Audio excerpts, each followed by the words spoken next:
فخلف من بعدهم خلف أضاعوا الصلاة واتبعوا الشهوات فسوف يلقون غيا। আল্লাহ বলে নিকৃষ্ট সেই প্রজন্ম যারা নামাজ নষ্ট করে আর মনের ইচ্ছে মতো চলে। ওই জেনারেশন নিকৃষ্ট জেনারেশন, ওই প্রজন্ম নিকৃষ্ট প্রজন্ম যারা নামাজ নষ্ট করে এবং মনের ইচ্ছে মতো চলে।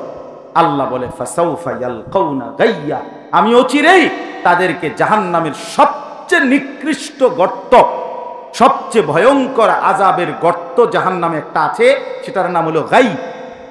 হাদিসে আছে, কোরআনে আছে, এটা কোরআনের আয়াত।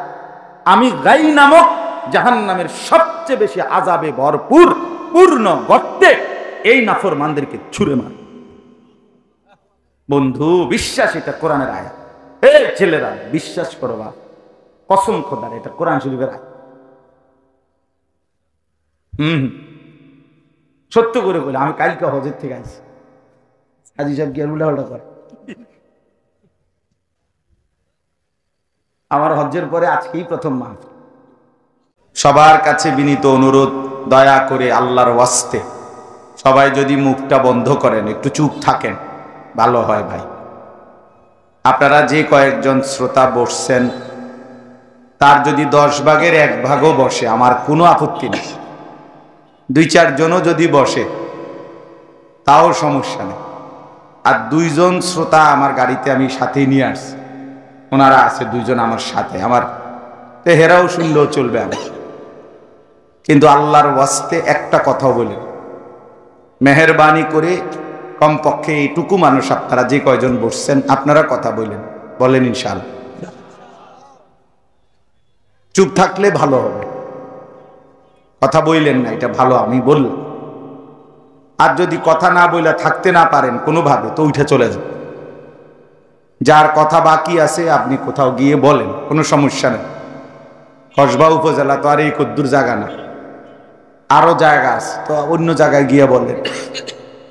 এই জন্য মাহফিলের ইন্তেজামেরও যারা আছেন আয়োজক, তারাও স্বেচ্ছাসেবকের কার্ড লাগানো দেখছি আমি অনেকের গায়ে। এরা কিসের স্বেচ্ছাসেবক বা কি কামের, এইটা প্রমাণ করেন যে এই যতজন দাঁড়িয়ে আছে তা করে বসান। আর যদি বসবে না তো তারে আসতে সসম্মানে চলে যান, কোনো আপত্তি নেই। শ্রোতা নিয়ে কমে বেশি কোনো কথা না, কি বলেন?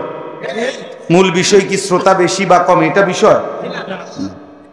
এই জন্য দয়া করে স্বেচ্ছাসেবকের কার্ড লাগানো যারা, তারা বাকি সাথীদেরকে মহব্বতের সাথে বসা। আল্লাহ তাআলা সবাইকে তৌফিক দান করেন। মুআজ্জাজ হাজিরিন, আমাদের প্রিয় ভাই হযরত মাওলানা গাজী ইয়াকুব উসমানী দামাত বারাকাতুহুমুল আলিয়া, আমি যখন আসছি তখন দেখছি তিনি বয়ান করতেছেন শেষ দিকে। আর এর পরেই প্রিয় ভাই হযরত মাওলানা মুফতি রফিকুল ইসলাম মাদানী, তিনি এই মাত্র আপনাদের সামনে কথা বলে গেলেন। আল্লাহ তাআলা তারা 2 জন সহ পেছনেও যারা কথা বলেছেন আজকের এই মাহফিলে, সকলকে আল্লাহ তাআলা বরকত দান করেন। পেছনের সেই কথাগুলোর উপরেও আল্লাহ তাআলা আমাদেরকে আমলের তৌফিক দান করেন। সম্মানিত হাজিরিন, আমি আপনাদের সামনে পবিত্র কোরআনুল কারীমের 5 নম্বর পারা 4 নম্বর সূরা, কোরআনুল কারীমের 4th সূরা, সূরা নিসা, এই সূরার 64 নম্বর আয়াত, এই একটি আয়াত তেলাওয়াত করছি ইনশাআল্লাহ। অল্প একটু সময় এই একটি আয়াতকে সামনে রেখে সামান্য কিছু কথা আরজ করতে চাই। আল্লাহ তাআলা আমাদেরকে তৌফিক দান করেন। তাহলে 5 নম্বর পারা 4 নম্বর সূরা, সূরা নিসা, 64 নম্বর আয়াত। আল্লাহ পাক রব্বুল আলামিন হযরত আদম আলাইহিস সালাম থেকে নিয়ে আখিরি নবী আমাদের প্রিয় নবী সাল্লাল্লাহু আলাইহি ওয়াসাল্লাম পর্যন্ত সমস্ত নবী এবং রাসূলদেরকে আল্লাহ তাআলাই পাঠিয়েছেন। কি বল? তো সমস্ত নবী এবং রাসূলদেরকে আল্লাহ তাআলাই পাঠিয়েছেন। কোরআনুল কারীমের মধ্যে আল্লাহ তাআলা বলেন, ওয়ামা আরসালনা মিন ক্বাবলিকা ইল্লা রিজালান, হে আমার নবী, আপনার পূর্বেও আমি অসংখ্য ব্যক্তিদেরকে রাসূল হিসাবে পৃথিবীতে পাঠিয়েছি। কোরআনুল কারীমের মধ্যে কথা বহুভাবেই আছে। তো এই সমস্ত নবী এবং রসুল আদম আলাইহিস সালাম থেকে নিয়ে আখিরি নবী পর্যন্ত আল্লাহ তাআলা কেন পাঠাইছে, এর অনেকগুলো কারণ। এর মধ্যে মৌলিক একটা কারণ আল্লাহ তাআলা এই আয়াতের মধ্যে উল্লেখ করছে। কেন আদমকে পাঠাইলেন, কেন নূহকে পাঠাইলেন, ইব্রাহিম, ইসমাইল, সালেহ, হুদ, শুআইব, ইয়াকুব, ইউসুফ, মূসা, ঈসা, মনে করেন এরকম যত নবী কোরআনুল কারীমের মধ্যে এমনি 25 জন নবীর নাম সরাসরি উল্লেখ আছে। আর এমনি নবী রসুলদের সংখ্যা 1.25 লাখ অথবা তার চাইতে বেশি বা কম। তাইলে এই সমস্ত নবী এবং রসুলকে আল্লাহ তাআলা কেন পাঠালো, এটার জবাবে আল্লাহ তাআলা এই আয়াতের মধ্যে বলছেন। কি বলছেন আল্লাহ তাআলা? ওয়ামা আরসালনা মির রাসূলিন ইল্লা লিইউতাআ বিইذনিল্লাহ। আল্লাহ তাআলা বলেন, আমি একজনকেও রাসূল হিসাবে অন্য কোনো উদ্দেশ্যে বানাই নাই, পাঠাই নাই, প্রেরণ করি নাই। যত নবী এবং যত রাসূল আমি আল্লাহ তাআলা পাঠিয়েছি তাদেরকে আর কোনো উদ্দেশ্যে পাঠাই নাই, একটাই উদ্দেশ্য। সেটা কি?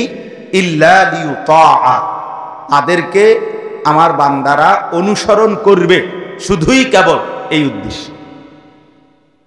বুঝতেছেন কথাটা? তাইলে আদম থেকে মুহাম্মদ সাল্লাল্লাহু আলাইহি ওয়াসাল্লাম সকলকেই আল্লাহ তাআলা বলেন যে আমি পাঠিয়েছি একটাই উদ্দেশ্য।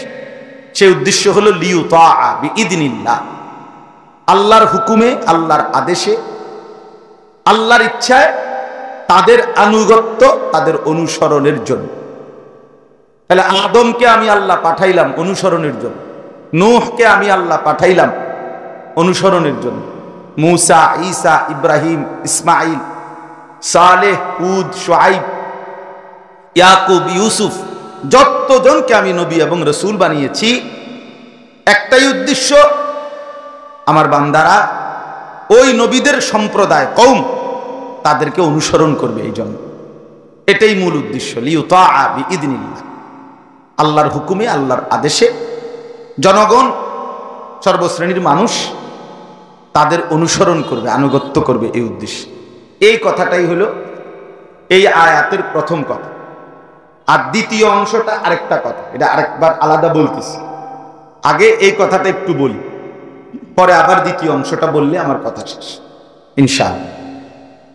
সম্মানিত হাজিরিন, তাইলে এই কথাটা আপনারা এই আয়াত দ্বারা, এই কথা এবার আমরা আমাদের নবী সাল্লাল্লাহু আলাইহি ওয়াসাল্লামের ব্যাপারে ভাবি যে আমাদের প্রিয় নবী সাল্লাল্লাহু আলাইহি ওয়াসাল্লাম, তাকে আল্লাহ তাআলা কেন পাঠালেন?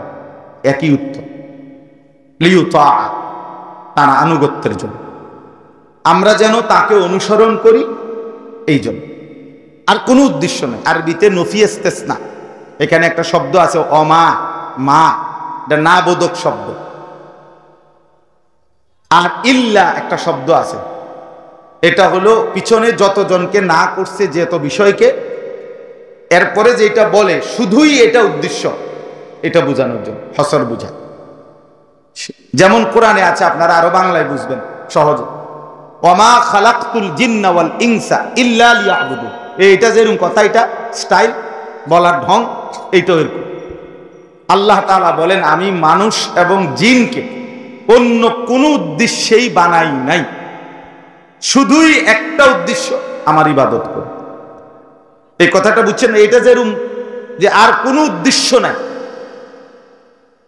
উদ্দেশ্য একটাই, আমার ইবাদত করবে মানুষ। তো এইটার মতো এই আয়াতটা এমন, আমি রসুলদেরকে একজনকেও অন্য কোনো উদ্দেশ্যে পাঠাই নাই, শুধু একটাই উদ্দেশ্য, তাদের আনুগত্য করবে, অনুসরণ করবে, অনুসরণ করবে। তাইলে এই আয়াতের দ্বারা এই কথা স্পষ্ট, আমাদের প্রিয় নবী সাল্লাল্লাহু আলাইহি ওয়াসাল্লামকে মহান আল্লাহ পাক এই পৃথিবীতে পাঠিয়েছেন তাকে অনুসরণ করার জন্য, তার আনুগত্য করার জন্য, আর ইতাআত করার জন্য। কোরআনুল কারীমের আরো কয়েকটা আয়াতের তরজমা আপনি শুধু শুনেন, তাইলেও আপনি বুঝবেন। আল্লাহ তাআলা কোরআনুল কারীমের মধ্যে বলছেন, কুল ইন কুনতুম তুহিব্বুনাল্লাহ ফাত্তাবিউনি। হে নবী, আপনি বলেন, তোমরা যদি আল্লাহকে ভালোবাসতে চাও তাহলে আমি মুহাম্মদ, আমি রাসূল, আমার আনুগত্য করো, আমার অনুসরণ করো। ইউহিব্বুকুমুল্লাহ, তাইলে আল্লাহ তোমাদেরকে ভালোবাসবে। ওয়া ইয়াগফির লাকুম যুনুবাকুম, এবং তোমাদের সমস্ত গুনাহ মাফ করে দিবে। তাহলে বোঝা গেল এই আয়াতেও আল্লাহ তাআলা বললেন নবীর কাছে, নবীজির মাধ্যমে আমাদের কাছে আল্লাহর চাওয়া যে আমরা নবীকে অনুসরণ করব। কি করব বলেন না? বলেন, যে কয়জন মনোযোগ দিয়ে শুনতেছেন আপনারাই বলেন। সবাই মনোযোগ আরো রাইতে হইতো না। আপনি বুঝেন না কথা? এ গাফেল থাকবে, এর ভিতরে দিয়েও আর শেষ হয়ে যাবে। হ্যাঁ হ্যাঁ, জানেন না, এর ভিতর দিয়েই কি ইসরাফিল একদিন ফু দিয়া লেবে। হ্যাঁ, হাদিসে আছে, ব্যক্তি চুন সুরকি মানে সিমেন্ট বালু মাখছে তার হাউস, মানে তার পানির যেই হাউস, এটার মধ্যে এখন সে আস্তর করব, ফিনিশিং দিব, আর এই অবস্থায় ইসরাফিল ফু দিব, হেতে সিমেন্ট গলে। ইসরাফিল ওই সময় ফু দিবে। কাস্টমার মাল চয়েস করতেছে কাপড়ের কালার, এই সময় ফু দিবে। দোকানদার টাকা গুন্না বাংতি দিতে আছে বাকি টাকা, বুঝেন নাই কথা? এই অবস্থায় ইসরাফিল ফু দিবে। কৃষক জমিতে লাঙ্গল দিচ্ছে, এই অবস্থায় সবাই ঘুমাইছে, রেডি হইছে, ঘোষণা হইছে, সবাই একারে আতফাও দুইয়া টুইয়া উজু ইস্তেঞ্জা কইরা টুফি টাফি মাথা দিয়া নীরবে সিধা হইয়া বইছে আর ফু দিছে ইসরাফিল। বিষয়টা কি না এমন না। এই কর্মব্যস্ত মানুষ যার যে ধান্দায় আছে, এর ভিতরে দিয়ে ইসরাফিল ফু। এটাই হাদিস বাপ। এই জন্য আল্লাহর কথা যখনই হয়, যেখানেই কিছু মানুষ গাফেল, কিছু মানুষ বন খায়, কেউ বাদাম খায়, কেউ বুট খায়, কেউ ছবি উড়ায়, কেউ গপ মারে, কেউ মোটরসাইকেল ঠিক করে, কেউ দৌড়াদৌড়ি ব্যস্ত, গাম পড়তেছে শুধু শুধু, এর ভিতরে দিয়েই মাহফিল শেষ। হ্যাঁ ভাই, এটাই জিন্দেগি। শুক্রবারে জুম্মার বয়ান ইমাম সাহেবরা করে, কিছু মানুষ ওনার এই ইমাম সাহেবের বয়ানের এই ৪৫ মিনিট ওনার পৃথিবীর শ্রেষ্ঠ জুরানি হেসুমি আগে, এর আগেও জুড়ায় না, পরেও জুড়ায়, মানে ওনার বেয়ারামে এটা যে ইমাম সাহেবের ওয়াজ শুরু, ওনার জুরানি শুরু, জিমানি শুরু। আর এইটা রোগে, এটা ধারাবাহিক, ডায়াবেটিসের মতো ধারাবাহিক, কোন সময় এটা কন্ট্রোলে আসে না। খামখেয়ালি, যে খামখেয়ালি। এই জন্য বন্ধু আমার, বাপ আমার, ভাই আমার, আল্লাহর কথা শুনতে হয় মনোযোগ দিয়ে। শুনলে, অনুভূতি জাগলে, এরপরে আমলের সুযোগ হয়। শুনলেন না, বুঝলেন না, দিল জাগবে কেমন, বিবেক জাগবে কেমন, অনুভূতি জাগবে কেমন? আমরা মনোযোগ দিয়ে শুনতেই চাই। কোরআনুল কারীমে আছে, আল্লাহ তাআলা বলেন, ফাবাশশির ইবাদ আল্লাযীনা ইসতামিউনাল কাওলা ফায়াত্তাবিউনা আহসানা। হে নবী, আপনি আমার ওই বান্দাদেরকে জান্নাতের সুসংবাদ দিয়ে দেন যারা মনোযোগ দিয়ে কথা শোনে, অতঃপর কোরআন সুন্নাহর কথাগুলো অনুসরণ করে। আমি বলছি আপনারা ফায়জামা, আপনি বুঝছেন লুঙ্গি, কথা বুঝছেন না আপনারা? আমি বলছি উত্তর, আপনি এখন রহিম, তাহলে তো হইতো না। আপনাকে আগে শুনতে হবে, বুঝতে হবে, এরপরে আমল, এরপরে। এই জন্য আল্লাহর কথা মনোযোগ দিয়ে শুনতে হবে। শুধু দফাদফি, লাফালাফি, ফালাফালি করলে কোনো ফায়দা হয় না। এই জন্য আমি অনুরোধ করলাম, এটুকু কথা দিল দিয়ে শুনুন। তাইলে আল্লাহ তাআলা বললেন, ফাত্তাবিউনি, আল্লাহর ভালোবাসা পেতে চাও তো নবী আপনি বলেন, আপনার মুখ দিয়ে আপনি বলেন যে হে আমার উম্মত, তাইলে তোমরা আমাকে অনুসরণ করো। বিনিময়ে আল্লাহর ভালোবাসাও পাইবা, আর তোমাদের গুনাহও আল্লাহ মাফ করে দিবে। তাহলে এই কথা স্পষ্ট, রাসূলুল্লাহ সাল্লাল্লাহু আলাইহি সাল্লামের অনুসরণের মাধ্যমে নিজের জিন্দেগীর গুনাহ মাফ হয়। কি বলেন? হয় কি না বলেন? গুনাহ মাফ, গুনাহ মাফ। তাহলে নবীজির অনুসরণের মধ্যে আল্লাহর ভালোবাসাও মিলে, নিজের জাহান্নাম থেকে মুক্তিও মিলে। কারণ গুনাহ মাফ হয়ে গেলে তো আমার ঠিকানা জান্নাত, তাহলে জান্নাতও মিলে, জান্নাতও মিলে। এরপরে দেখেন কোরআনুল কারীমের মধ্যে আছে লাকাদ কানা লাকুম ফি রাসূলিল্লাহি উসওয়াতুন হাসানাহ, নিশ্চয়ই অবশ্যই তোমাদের জন্য আল্লাহর রাসূলের মধ্যেই রয়েছে সর্বোত্তম আদর্শ। তোমাদের জিন্দেগীর সবচেয়ে সুন্দর মডেল, সৌন্দর্য, আদর্শ রয়েছে আল্লাহ বলেন আমার রাসূলের মধ্যে, নবী সাল্লাল্লাহু আলাইহি সাল্লামের মধ্যে। তো এখন আল্লাহ বলেন সেই আদর্শকে অনুসরণ করবে কারা? নবীর তরিকা, নবীর জিন্দেগি, নবীর সৌন্দর্য দেখবে কারা? লিমান কানা ইয়ারজুল্লাহ, যারা আল্লাহকে পেতে চায়। কাকে? ওয়াল ইয়াউমাল আখিরা, যারা আখিরাতকে পেতে চায়, অর্থাৎ আখিরাতের মুক্তি, ফুলসিরাতের মুক্তি, জাহান্নাম থেকে মুক্তি, জান্নাত প্রাপ্তি, এটা যারা চায় আল্লাহ বলে তারা আমার রাসূলের মধ্যেই তাদের জীবনের সৌন্দর্য খুঁজে পায়। ওয়া যাকারাল্লাহ কাসীরা, এবং যারা আল্লাহ পাকের বেশি বেশি জিকির করতে চায়, আল্লাহর জিকির যারা বেশি করতে চায় করে, আল্লাহ বলেন তাদের জন্য আমার রাসূলের মধ্যেই রয়েছে উত্তম আদর্শ। তাহলে বেশি জিকির করতে করে যারা, তারা রাসূলের অনুসরণ করে। যারা আখিরাতকে পেতে চায় তারা রাসূলের অনুসরণ করে, যারা আল্লাহকে পেতে চায় তারা রাসূলুল্লাহর অনুসরণ করে। অনুসরণ এজন্য শুধু জিকিরকারী দেখবেন, শুধু জিকির করে খুব, কিন্তু নবীজির তরিকা, সুন্নাত, চেহারা সুরতে, চলনে বলনে, আচরণে লেনদেনে নবী সাল্লাল্লাহু আলাইহি সাল্লামের সুন্নাত তার মধ্যে নাই, তাহলে আপনি খবর নিলে দেখবেন তার জিকির ঠিক মতো করে না, ভুলে ভরা, ভ্রান্তিতে ভরা, খামখেয়ালিতে ভরা। এটা গুরুত্বপূর্ণ বিষয়। বিশুদ্ধ জিকির করবে, আল্লাহর জিকির বেশি, অটোমেটিকলি তার কলিজার ভিতরে রাসূলের অনুসরণ, মহব্বত, অনুসরণের প্রেরণা নিশ্চিত বেড়েই যাবে। যার মধ্যে বাড়ে নাই, আজ যে এত বছর ওটা জিকির করে, ওটা এখনো মেসওয়াক করে, ঘটনাটা কি? জিকিরের সমস্যা, ওনার জিকিরের ত্রুটি, ওনার জিকিরের মধ্যে ত্রুটি। আজকে এত বছর জিকির করে ওটা বিড়িখানা ছাড়ে না, ঘটনাটা কি? ওনার জিকির করার মধ্যে ভুল আছে।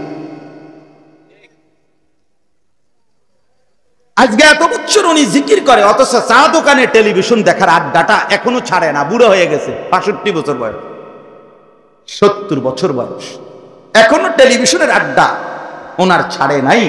এখনো কথা বললে, আগ করলেই গালি দেয়, গাইল্লানি ছাড়া বুড়া বেড়া, বাঁকা হইয়া গেছে বেড়া, তে বেড়া অন গাইল্লা, এমন অসভ্য মানুষ নাই। কত বড় নিকৃষ্ট বুড়া মানুষ, এত বয়স্ক মানুষ আপনি, আপনার মুখ দিয়া মিয়া 60 বছর পরে আজও আপনার মুখ দিয়া গালি ছাড়া কথা বের হয় না। আপনার মতো অসভ্য মানুষ আর কে হইতে পারে না? আপনি ভদ্রতা শিখবেন কোন দিন? আখলাক হবে কোন দিন আপনার মিয়া? আপনার থেকে মানুষ কিছু শিখবে কখন? আপনার ছেলে মেয়ে, নাতি নাতনি কিছু শিখবে কখন? এখনো 70 বছর বয়স, 60 বছর বিড়ি খান মিয়া, এখনো চা দোকানে বসে আড্ডা দেন মিয়া। পরবর্তী জেনারেশন আপনার থেকে কি শিখবে? তাইলে আপনার বংশধর আপনার থেকে শিখবে কি? বলে ওয়া যাকারাল্লাহ কাসীরা, আল্লাহ বলে বেশি বেশি আমার জিকির যারা করে, আখিরাতকে যারা পেতে চায়, আল্লাহকে যারা পেতে চায়, তারা সবকিছুতে রাসূলের তরিকা, আদর্শ খুঁজতে পায়, তালাশ করে, তারা তালাশ করে, তালাশ করে। এটা গুরুত্বপূর্ণ। এজন্য জিকিরও সুন্দর করা চাই। আল্লাহর জিকির বেশিও করতে হবে, সুন্দরও করতে হবে। কোরআনে স্পষ্ট আছে সূরা বাকারাতে, ফাযকুরুহু কামা হাদাকুম, আল্লাহ বলছে আমি যেভাবে দিক নির্দেশনা দিয়েছি সেভাবেই আল্লাহর জিকির করো। সুবহানাল্লাহ, সুবহানাল্লাহ, সুবহানাল্লাহ, আলহামদুলিল্লাহ। দিকিতা কি? হ্যাঁ, দিকি জিকির তামাশা করেন? হ্যাঁ, তামাশা করেন। এগুলো কি ধরনের জিকির? 4 রাকাত সুন্নত নামাজ পড়ে ফেললেন, 1.5 মিনিটও লাগলো না, 2 মিনিটও লাগলো না, কি ঘটনা কি তা? তাব্বাতিয়াদা কুল হুয়াল্লাহ কোন সময় পড়ে লাইলেন? আত্তাহিয়াতু কোন সময় পড়লেন? রুকু সিজদার তাসবিহ পড়লেন কখন? হ্যাঁ, তামাশা। এটা কি তামাশা? তামাশা। আল্লাহ আমাদেরকে মাফ করে দেন, আল্লাহ আমাদের কলিজার মধ্যে বুঝ দান করুন। মুরব্বী চাচারাও রাগ করেন না। আপনি ভেবে দেখেন গুনাহ ছাড়বার সময় হবে কখন? 1 বছরও গুনাহ ছাড়লেন না, আর সময় কখন? আর কখন? কোরআন শরীফে স্পষ্ট আছে, প্রত্যেক জাহান্নামী জাহান্নামের ভীষণ আগুনে যখন উথাল পাতাল ঢেউ খাবে, আগুনের মধ্যে ঢেউ খাবে, তখন জাহান্নামী বারবার চিৎকার করে বলবে, রব্বানা আখরিজনা, আল্লাহ আমারে জাহান্নাম থেকে বের করে একটু সুযোগ আবার দেন, আমি নেক আমল করব। তখন কসম খোদা আল্লাহ তাআলা প্রথম যেই জবাবটা দিবে প্রত্যেক জাহান্নামীকে, আল্লাহ প্রথম জবাবটা বলবে, আওয়ালাম নুআম্মিরকুম, আমি কি তোমাকে হায়াত দেই নাই? বান্দা, গত 60 বছর কি আমি দিছিলাম না?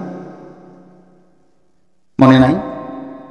গত 50 বছর হায়াত দুনিয়ায় যে থাইকে আসছো, সেটা কি আমি দেই নাই? কি চাচ্ছ আবার?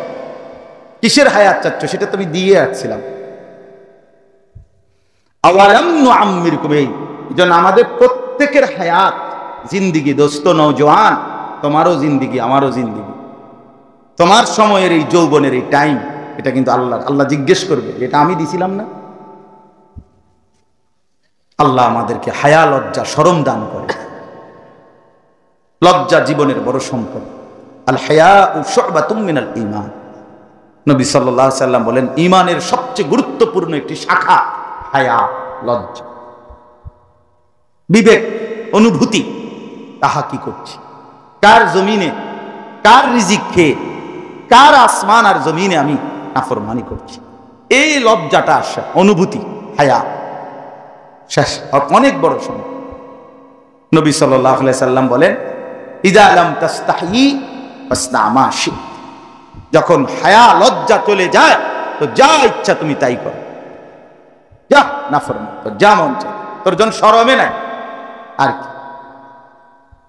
আর এই যে সমস্ত ছেলে দেখবেন রাস্তার পাশে পেশাব করে, এগুলোর কোনো শরম নেই, এরা এরপরে কোনো কিছুতে আর লজ্জা বোধ করে না। আপনি দেখেন এই ছেলেগুলোর আর কোনো কিছুতে, এতে জন জিন্দিগি কুত্তার মতো বানাইয়ে লাইছে, আর কি হইতে তো শরম খুললে এলেছে। এইবার তার কিছুতেই লজ্জা হয় না। এবারে হেরে দেখে যদি কেউ বুড়া মানুষ, জোয়ান মানুষ, আলেম মানুষ, হুজুর মানুষ, যেই দেখুক ফের মোবাইল হে টিপে, হ্যাঁ তো শরমে নাই, এনে দেখলেই কি, আমি না দেখলেই কি, ওর তো কোনো লজ্জাই নেই। ওরে আর কে বাধা দিবে? মানুষে দেখলে কি করবো? মানুষে দেখে কাটা কার দোষ? আপনি দেখছেন কার কথা বুঝছেন? আমি আপনার কইছি নি আমার দিকে চাই থাকতে, আমার মোবাইলে আমি টিপি, আপনার সমস্যা কি? না, আমার কোনো সমস্যা নাই, তোমার শরম নাই, এটা বুঝছি আর কি, এটা একটু সমস্যা হয়েছে। এই জন্য মানুষের লজ্জা যখন চলে যায়, সে যা ইচ্ছা তাই। হ্যাঁ বন্ধু, এটা বড় সম্পদ। হায়া, হায়া ইনকিবাদুন নফস, অন্তর সংকুচিত হয়ে যাওয়া আল্লাহর নাফরমানির ভয়ে, যে হায় আমি কেমনি করি নাফরমানি, কার নাফরমানি করছি, কেন করছি, কেন আল্লাহর সেজদা করলাম না? কি উত্তর বলেন? এই যে কয়জন বসছেন, বলেন আপনারা, নওজোয়ান ছেলে তোমরা বলো ভাই, আজকে যারা এশার নামাজ পড়ো নাই, কেন পড়ো নাই? এখন যে জানোয়ারের মতো গিয়া ঘুমাই যাইবা,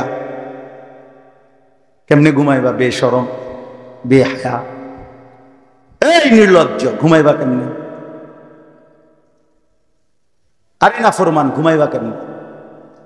কার জমিনে ঘুমাই? কার আসমানের নিচে ঘুমাই? শরম, মুসলমান পরিচয় দাও অথচ সেজদা দাও না। এত বড় নির্লজ্জ বেহায়া, জঙ্গলে যাও না কেন? ওরা না বেনামাজি সব, ওই যে হাইওয়ান জানোয়ার যেগুলো সুন্দরবনে থাকে, জানোয়ার, আফ্রিকার জঙ্গলে যাও, তাইলে না তোমার সঙ্গী পাবে। ওরাও তো সেজদা দেয় না। তুমি মানুষের সমাজে থাকো কেন? মুসলমানের এলাকায় থাকো কেন বেটা?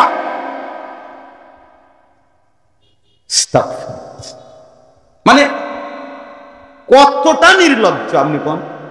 মানুষের তো একটা সামান্য কমন সেন্স থাকে, কি রে আমি মুসলমান, আমার বাপ দাদা মুসলমান, আমগো গ্রামটা মুসলমানের, আমরা বাড়ির চারদিকে সবাই মুসলমান, আমগো গ্রামে মসজিদ আছে, আজান হয়, ইমাম সাহেব আছে, হুজুর আছে, মাদ্রাসার ছাত্র আছে। এতটি মানুষের সামনে আমি বেনামাজি অসভ্যর মতো হাঁটি, আচ্ছা এটা কি তাই? তুই কি প্লাস্টিক রে? এটা কি মানুষ রে? এটা আপনি বুঝছেন না? এটা তো মানে ন্যূনতম লজ্জা নাই, কারণ ন্যূনতম সরব না। এটা এটা একদম বেশরম, একদম বেহায়া, বেনামাজি একদম বেহায়া। পরে জঙ্গলে মানায়, পরে জঙ্গলে মানায়, পরে হাইওয়ান জানোয়ারদের সাথেই মানায়। উলাইকা কাল আনআম, আল্লাহ বলছে মনের ইচ্ছে মতো যে চলে।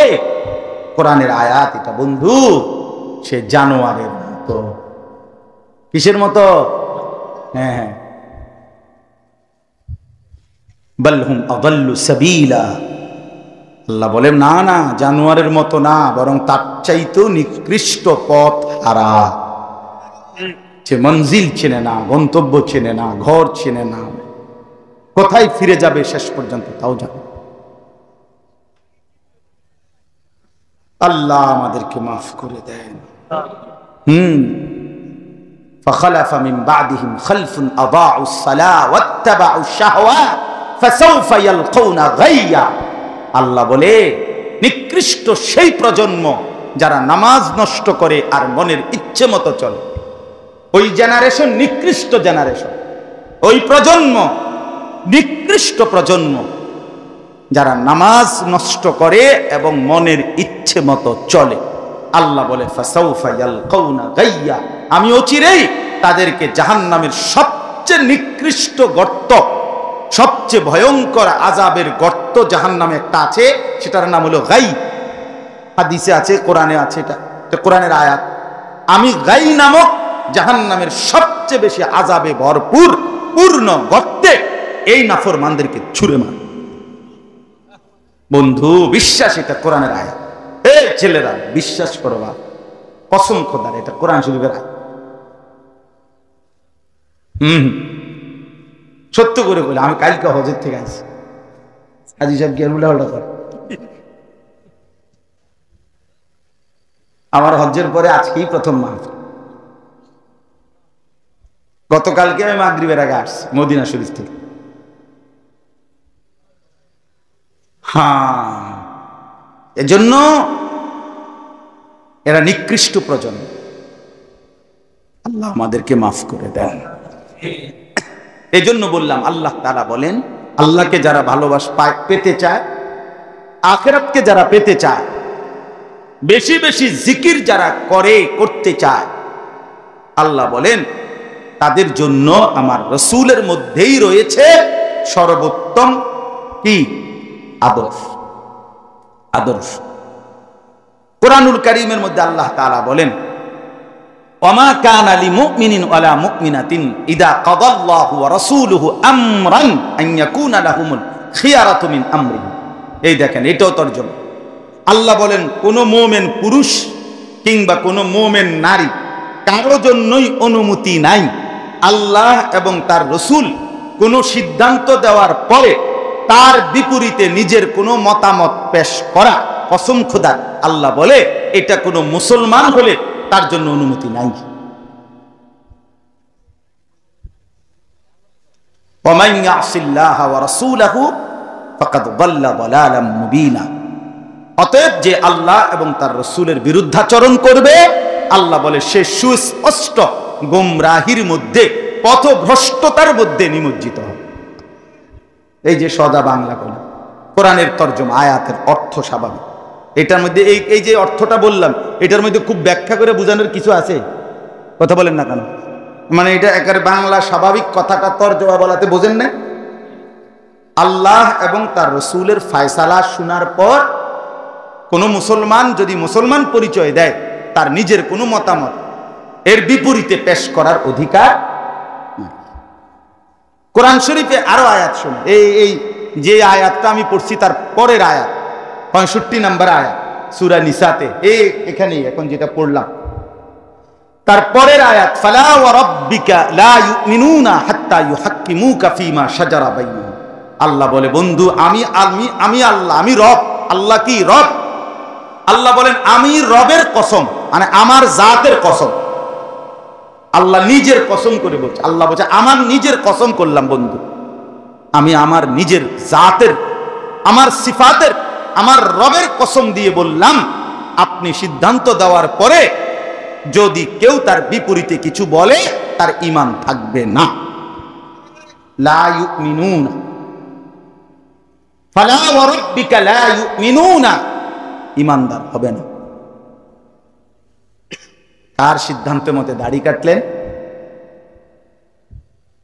হ্যাঁ, কার সিদ্ধান্ত মতে সুদ খান? কার সিদ্ধান্ত মতো কিস্তি উঠাইলেন? হ্যাঁ, এই মিয়া, কার সিদ্ধান্ত মতে ঘরে টেলিভিশন ঢুকাইলেন? কার সিদ্ধান্ত মতো আপনার স্ত্রী যে বেপর্দা চলে তারে অনুমতি দিয়ে রাখলেন, রাজি হয়ে গেলেন? কার সিদ্ধান্ত মতে মেয়েটা বেপর্দা পড়তে যাক আর বাজারে মার্কেটে যাক বেপর্দা যায়? কার সিদ্ধান্ত মতো অনুমতি দিলেন এটা? বলেন। বিড়ি সিগারেট খান যারা, কার সিদ্ধান্ত মোতাবেক?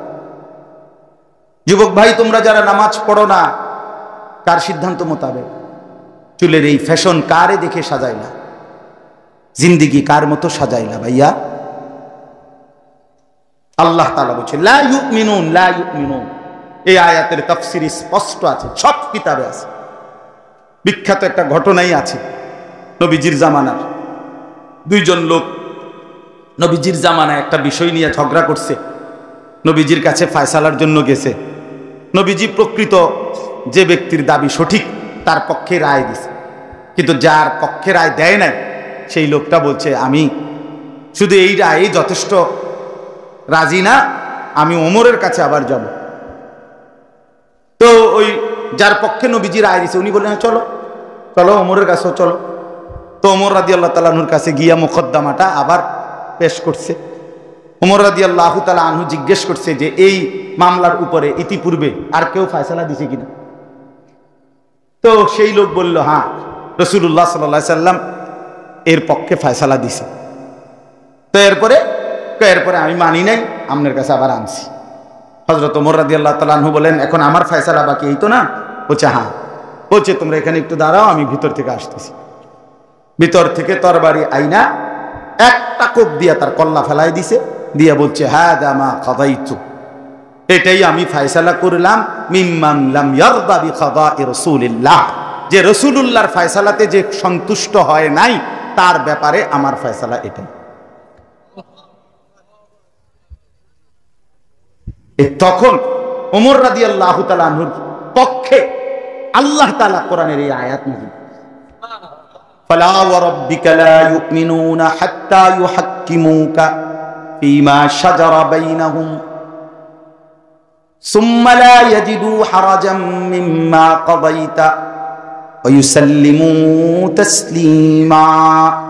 এই যে আল্লাহ বলে বন্ধু আমি আপনার রবের কসম দিয়ে বললাম, আমি আমার জাত ও সিফাতের কসম করে বললাম, আপনি বন্ধু কোনো ফয়সালা দেওয়ার পর যে সেটা মানবে না, আমি বললাম তার ঈমান থাকবে না।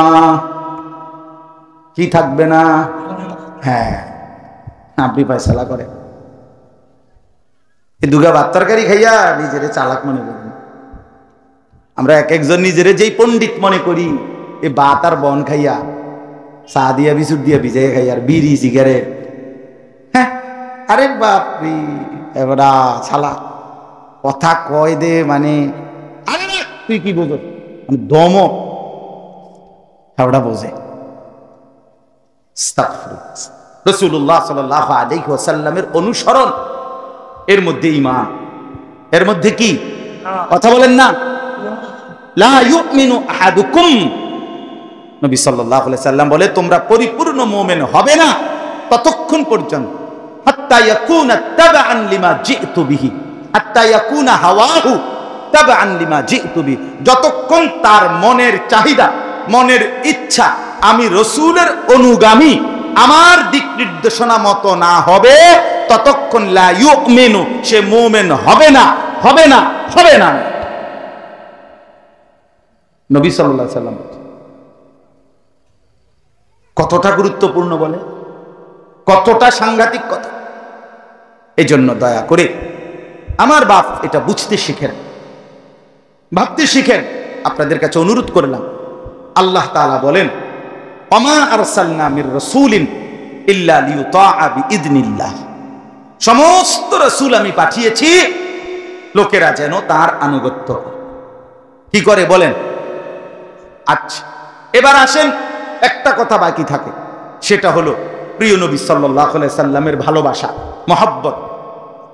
আল্লাহ তাআলা কোরআনে স্পষ্টভাবে বলছেন তোমাদের বাবা মা, তোমাদের স্ত্রী সন্তান, তোমাদের আত্মীয় স্বজন, তোমাদের ভাই বোন এবং তোমাদের ব্যবসার মাল, তোমাদের বসতের ঘর এবং তোমাদের প্রিয় যেই কোনো জিনিসের চাইতে যদি আল্লাহ, রসুল, জিহাদ, আল্লাহর রাস্তায় জানবাজি রেখে জিহাদ করা, এই তিন জিনিস যদি সবচেয়ে ভালোবাসার বস্তু না হয়, প্রিয় না হয়, তাহলে ফাতারাব্বাসু হাত্তা ইয়াতি আল্লাহু বিআমরি, আমি আল্লাহর আযাব আসার জন্য অপেক্ষা করি। তাহলে আল্লাহর ভালোবাসা, রাসূলুল্লাহ সাল্লাল্লাহু আলাইহি ওয়াসাল্লামের ভালোবাসা, আল্লাহর রাস্তায় জীবন বাজি রাখার ভালোবাসা, এটা থাকলেই আযাব থেকে, আল্লাহর শাস্তি থেকে বাঁচা যায়। তাহলে নবীজির ভালোবাসার কথা আল্লাহ কোরআনে বলছে, বলছে কিনা বলেন।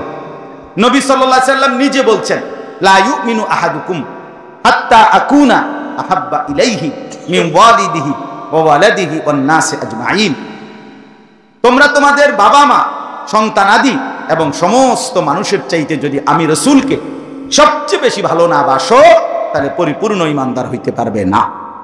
তাহলে নবীজি সাল্লাল্লাহু আলাইহি সাল্লাম নিজেও উনার প্রতি ভালোবাসার কথা বলেছেন কিনা বলেন। তাহলে এখন আপনি কোরআনের সহজ হিসাব, আয়াতগুলোর মধ্যে, কোরআন সুন্নাহর মধ্যে নবীর ভালোবাসার কথা আছে, আর সাথে সাথে কোরআনের অসংখ্য আয়াত এবং রাসূলের হাদিসে সেই ভালোবাসার দাবিতে নবীজির অনুসরণ, ইত্তেবা, নবীজির আনুগত্য, এটার কথা বলা আছে।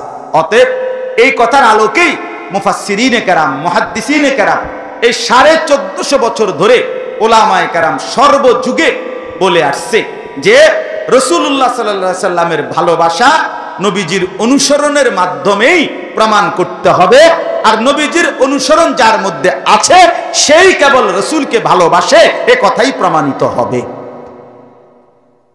অতএব যার মধ্যে নবীজির সুন্নতের অনুসরণ নাই তিনি ভালোবাসে না, আর যে ভালোবাসে সে অনুসরণ না করে থাকতে পারে না। একটা আরেকটার সাথে কাগজের এই পিঠ ও পিঠ, এই কাগজ এটার এই পিঠ আর এই পিঠ, তাহলে এই পিঠ থেকে এই পিঠটা আলগা করা সম্ভব? এইটা আলগা করা যাবে? এটা পয়সার এই পিঠ ও পিঠ আলাদা করা যায়? টাকার এই পিঠ ওই পিঠ আলাদা করা যায়? ঠিক রাসূলুল্লাহ সাল্লাল্লাহু আলাইহি সাল্লামের ভালোবাসা এবং অনুসরণ আলাদা করা যায় না। ভালোবাসলে অনুসরণ করতে হয়, অনুসরণ করলে ভালোবাসা প্রমাণিত হয়। কোন তো এই বাংলা কথাটা কইলে ভালো হয়, আমার কথার মূল কথা আদায় হবে।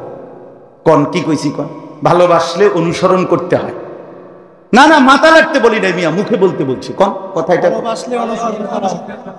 সবাই বলে হ্যাঁ, অনুসরণ করলে ভালোবাসা প্রমাণিত হয়। কোন আবার কোন বুঝছেন নি কথা? এটা সহজ হিসাব। এটা একদম বাংলা সহজ কথা। আল্লাহ তাআলা এই জন্যই বলছে, কোথাও বলছেন ভালোবাসা, কোথাও বলছেন অনুসরণ, কোথাও বলছেন অনুসরণ, কোথাও বলছেন ভালোবাসা, অর্থাৎ কাগজের এই পিঠে স্বাভাবিক হিসাব। ভালোবাসো তো অনুসরণ করো, অনুসরণ করো তো ভালোবাসো, খালাস, সোজা হিসাব। এই জন্য দয়া করে এই কথাটা আপনারা রসুলের শহর থেকে, নবীর রওজা পাকের কাছ থেকে আমি আসছি, এজন্য আমার মনে থেকে এটা বলি,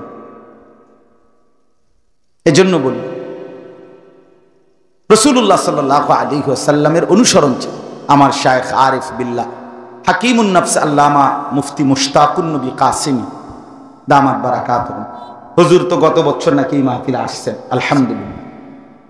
তো হুজুরে সবসময় বলে যে বহু মানুষ রাসূলুল্লাহর রওজার সামনে মদিনা যায়, কিন্তু চেহারা সুরতে চলনে বলনে নবীর অনুসরণ সুন্নাতের নমুনা তার মধ্যে নাই। সে কাছে আইসাও দূরে। বহু লোক আছে 70 বছরের জীবনে চোখের পানি ফেলছে, কিন্তু অভাবের কারণে, সামর্থ্য না থাকার কারণে কোনোদিন মক্কা মদিনায় যাইতে পারে নাই। আছে না এমন মানুষ?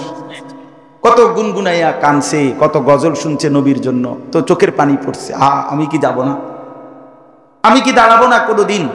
এমন কত মুসলমান কোনোদিন যাইতে পারে নাই, শুধু কানছে আর দুরূদ শরীফ পড়ছে, অথবা নবীর প্রশংসায় কোনো গজল শুনছে তো চোখের পানি পড়ছে কিনা বলে। কিন্তু জীবনটা রাসূলুল্লাহ সাল্লাল্লাহু আলাইহি ওয়াসাল্লামের অনুসরণ করছে, মিসওয়াক করছে, দাড়ি রাখছে, হালাল উপার্জন খাইছে, বউ বাচ্চারে নামাজ রোজার মধ্যে রাখতে চেষ্টা করছে, পাক পবিত্র রাখছে শরীরটাকে, সব মিলাইয়া নবীর তরিকা অনুসরণ করছে, কিন্তু কাছে যাইতে পারে নাই কোনোদিন। খোদার কসম, হুজুর বলে যে সেই লোকটা দূরে থেকেও কাছে। সে কি? তাহলে কেউ কাছে থেকেও দূরে, কেউ দূরে থেকেও কাছে, কেউ দূরে থেকেও কাছে। হ্যাঁ, এই জন্য আল্লাহ তাআলা বললেন ওমা আরসালনা মির রাসূলিন ইল্লা লিইউতাআ বিইذনিল্লাহ, আমি রাসূল পাঠিয়েছি আনুগত্যের জন্য, অনুসরণের জন্য, জিন্দেগি পুরাটা অনুসরণের জন্য। এই জন্য আপনাদের কাছে আমি প্রথম কথা বললাম, নবী সাল্লাল্লাহু আলাইহি সাল্লামের অনুসরণের মধ্যে আমাদের ঈমানের পূর্ণতা নিহিত। নবীজির অনুসরণের মধ্যে আল্লাহর ভালোবাসার প্রাপ্তি নিহিত। নবীজির অনুসরণের মধ্যে আল্লাহর কাছ থেকে মাগফিরাত, গুনাহ মাফ, জাহান্নামের মুক্তি, এটাও লুকায়িত। নবী সাল্লাল্লাহু আলাইহি সাল্লামের ভালোবাসার মধ্যে আমার দুনিয়া আখিরাতের সার্বিক নিরাপত্তা, সৌন্দর্য, সমস্ত কিছুর পূর্ণতা। বলেন আলহামদুলিল্লাহ। এই জন্য এই যে কয়জন শেষ পর্যন্ত টিকলেন, আপনাদেরকে বললাম আপনারা কথাটা গুরুত্ব দিয়ে, একটা মাহফিলের আয়োজন হইছে, কিছু হাঙ্গামা হইছে, শোরগোল হইছে, শিক্ষার বিক্ষার দিছে, সব মিলাইয়া হইছে, খারাপ না, লোক হইছে, মাঝখান দিয়ে দূর হয় নাই, আবার হইছে, অথবা প্রথমে আসিল লোক পরে গেছে গা, যাক যা হইছে হইছে, এই হলো মানে নিজেদের মধ্যে আয়োজন, আলোচনার সমাপ্তি। কি যে এটা তো লোক হইছে, লোক গেছে গা, লোক আইছিল, জমছিল, এই হইছিল, এই হইছিল, এরপরে কথা বলেন না আমারে, এরপরে কিতা তো এইডি কিতা শুনাইলেন আর কি হিসাব করলেন, ফালতু ওইটা কি লাভ হইল? কি লোক আইলে কি গেলে কি, মানুষকে হারা দিন এনে বই থাকবো আপনার এনে বেটার কাম নাই আর। কথা বলেন না কেন? আপনি একটা মাহফিলের আয়োজন করছে, তো তারা কি রাত চুক্তি বলছে না, গিয়ে ফিরতেই হবে সবাইকে, যার যার গন্তব্যে যাইতে হবে না। আমরা খালাস, এই আসা যাওয়ার মূল বিষয় অনুভূতি জাগলো কিনা, বিবেকের মধ্যে একটু হইল আগাইবার একটা মানুষ। আমার বাপ হাল ছেড়ে দিয়েন রাসূলুল্লাহ সাল্লাল্লাহু আলাইহি সাল্লামের সুন্নাত। আপনি বলেন যে অনেকগুলো নাই, তো এখন শুরু করেন, একটা শুরু করেন, দুইটা শুরু করেন। আমার কথাটা বুঝছেন? বাম পাও দিয়ে নবী সাল্লাল্লাহু আলাইহি সাল্লাম বাথরুমে, টয়লেটে ঢুকতেন, আজকের থেকে শুরু করেন, নাকি এটাও পারতেন না? কথা বলেন, এটাও পারতেন না? নবীজি সাল্লাল্লাহু আলাইহি সাল্লাম ডান পাও দিয়ে মসজিদে ঢুকতেন, এটা শুরু করেন।